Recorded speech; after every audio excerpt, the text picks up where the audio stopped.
Hello everyone. Today in this video we'll be discussing the fourth lab program of 18C63 lab, which is to develop and demonstrate a HTML5 file that includes JavaScript that uses the functions for the following problems.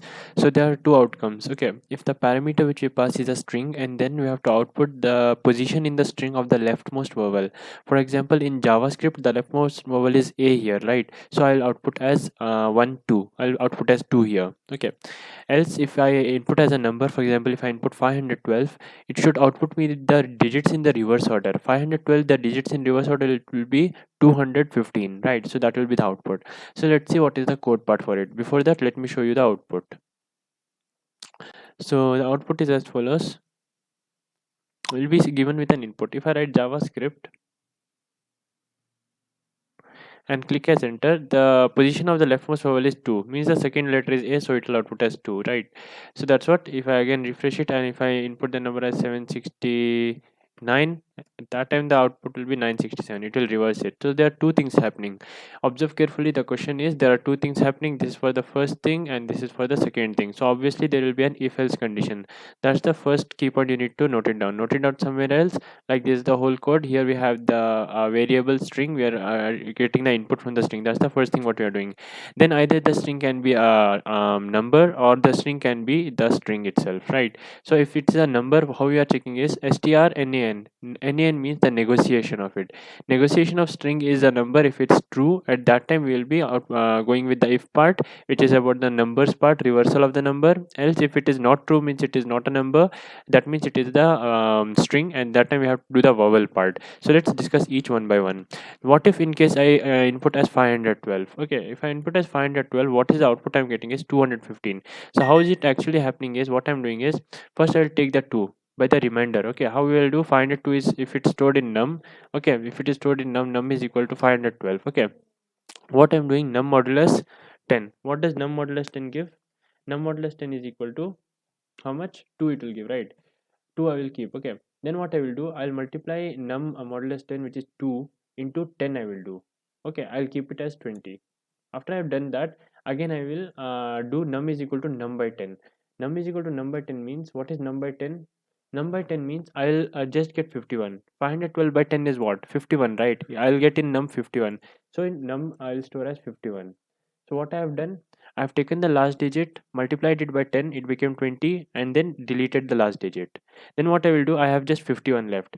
Then I will do num modulus 10, I'll get 1 here, right? After that, what I'll do, I'll add it to this one. Okay, I'll do plus 1.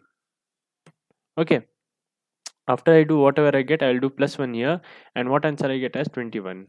Okay, I'll keep it as such.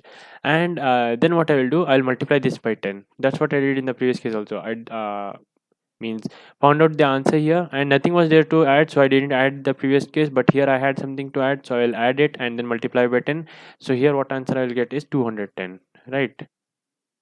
Then again I'll do the num modulus num by 10. Num is 51, so 51 by 10 is 5. So I have 5 here. Num is 5, right? So num modulus 10 will be 5 itself, right? Not 55, it is 5. Then num modulus 10 will be 5 itself. So I'll have 5 here. Then what I will do, I'll multiply 5 by 10. Sorry, I'll add 5 to this part, so it will become 215, right?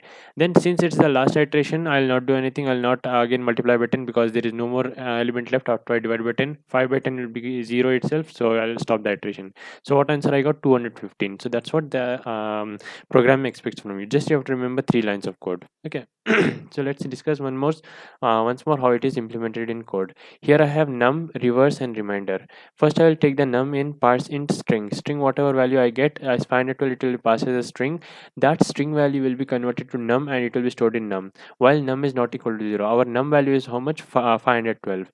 Remainder is equal to num modulus 10. So the last digit will be stored in remainder. If it's 512, 2 will be stored in remainder. Then num is equal to parse int num by 10. So num is getting divided by 10, because the last digit I have taken, I don't need that last digit.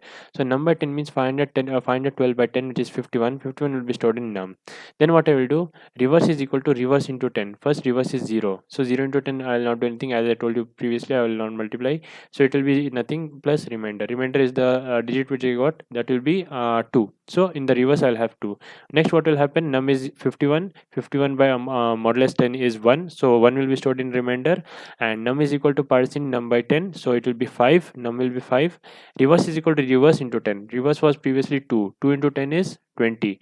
20 plus remainder. What remainder we got now? We got the remainder 1 now. 20 plus 1, 21. Again it will do the same thing, and 210 it will become 21 into 10, then plus remainder. Remainder at last we'll get as 5, so 210 plus 5 is 215. So that's how the if part works for this one. Reversal of string, after this loop is over, it will come out when it is 0. Num by 10, 5 by 10 will be 0, so it will come out of this loop. Then it will alert reverse of that is string is the reverse number. Then the next one, if it is a vowel, what you have to do, you have to first convert it into uppercase. Okay, str to uppercase to check all the letters in uppercase only. Okay, like if it is a lowercase and we cannot compare, it will become hard. So we are converting all to uppercase as standard. Okay, then what we are doing is we are running a for loop. Where does this for loop run and finish? It will run till here. So each time what we are doing, in each for loop, what we are doing is where chr, we are getting the character at each position, and then we are checking if it is a, e, I, o, u. If it is either of a, e, I, o, u, it should break, because that's the thing what we are doing. We are finding vowel from the leftmost part. We are finding vowel from the leftmost part. That's what we are doing here. So if I get any of these characters, I'll break. Okay, and after I break, what I'll need is how many iterations have happened until means came out of the loop. That denotes how many positions left it is available, that vowel. For example, in JavaScript, it is available in second position, so in the second iteration I will break, right? So I will be 1 when I will break, and then I'll come out of this loop. So this is which position? Second position. But I have I value I have as 1, right? Because 0 and 1, but I cannot display it as 1, so I'll display it as 2 because it's in the second position. I'll do I plus 1. Okay, then else no vowel is found in the string, that will be output red. Okay, that's how the two switch cases work, one for the digit and another for the vowel. Okay.